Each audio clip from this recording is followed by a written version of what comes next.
I am here with Administrator Bill Nelson, who was on hand for the launch today, which had hoped to be a big moment in history for the Space Center, but instead it'll have to wait for another day. The launch attempt was scrubbed. Administrator, thank you for being here. What are your thoughts? How are you feeling after all of this anticipation and build-up, and then unfortunately couldn't go today? We don't launch until it's right. And in fact, they've got a problem with the gases going on the engine bleed on one engine. You can't go. There are certain guidelines. And I think it's just illustrative that this is a very complicated machine, a very complicated system, and all those things have to work.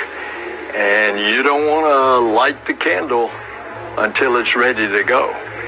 I have some personal experience in the crew that I participated in on the 24th flight of the space shuttle. We scrubbed 4 times on the pad. Okay. And the 5th try was a flawless mission. We know, had we launched on any one of those scrubs, it wouldn't have been a good day. And so that was Hoot Gibson and Charlie Bolden's crew. And so, this is just part of the space business. And it's part of particularly a test flight. We are stressing and testing this rocket and the spacecraft in a way that you would never do it with the human crew on board. That's the purpose of a test flight. And you talk about the complexity, and certainly that is the case here, and learning as we make these attempts.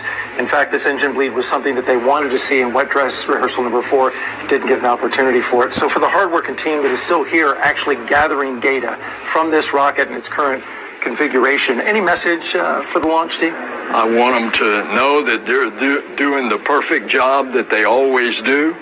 They're taking an opportunity while that vehicle is still fueled up to work this problem. And they're going to work it. They'll get to the bottom of it. They'll get it fixed, and then we'll fly. And when we fly, we hope to have all of our guests back. Of course, there were big crowds here for this attempt. A lot of special guests, including Vice President of the United States, Kamala Harris, was here. Did you keep them briefed on what was happening and what happens next? Yes. She and I had a good visit. I met her at the airplane.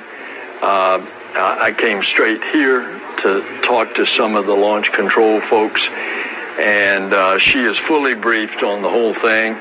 She's very happy to be here. She is an enthusiastic space booster, as is President Biden.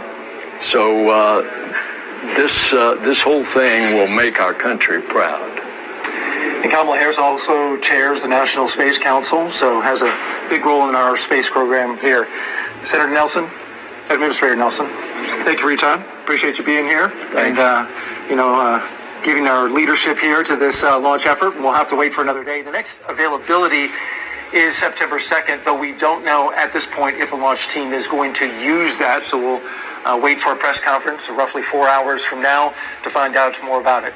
That's it for now for NASA TV and the Artemis 1 launch attempt coverage. I'm Daryl Nail signing off. Have a good day.